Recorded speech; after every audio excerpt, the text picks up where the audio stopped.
Hello everyone. कभी ऐसा सोचा है कि we are doing all fine, suddenly कोई बात दिल को इतना चुभ जाती है दैट वो हमारे लिए बहुत मुश्किल समय बना देती है। कुछ ट्रिगर हो जाता है, कुछ पुरानी दबी हुई याद फिर से ताज़ा हो जाती है। ऐसा क्यों होता है हमारे साथ और ये है क्या? इसे हम कहते हैं ट्रॉमा, और जो हमारे साथ होता है उसे हम कहते हैं ट्रॉमा रिस्पॉन्स।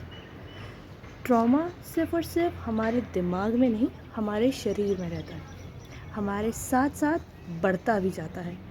आपके साथ चाहे बचपन में कुछ हुआ हो, चाहे जवानी में, पर उसकी अंतराल के साथ साथ वो बढ़ता ही चला जाएगा आपके अंदर। एग्ज़ाम्पल के लीजिए, कभी किसी ने आपसे कहा कि तुमसे कुछ नहीं होगा, तुम्हें आता ही क्या है। हो सकता है वो छोटी सी बात हमारे दिल में घर कर जाए, और फिर क्या, हम हर उस जगह पर अपने आप को एक नाकामयाब रूप के लोग के रूप में देखने लग जाएं। हम खुद को नाकामयाब समझने लगें और सोचें कि शायद हमसे कभी कुछ नहीं होगा।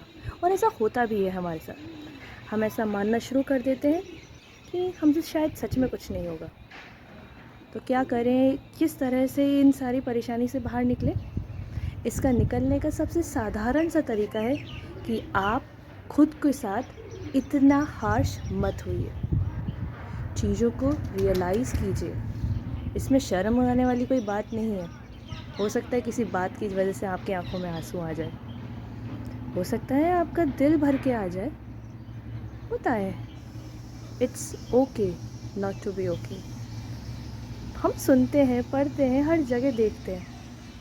बस अपने आप को एक्सेप्ट कीजिए, अपने ग्राउंडिंग करिए, अपने आप को कोशिश कीजिए कि आप ज़मीन के साथ खुद को जुड़ा हुआ महसूस कर पाएँ।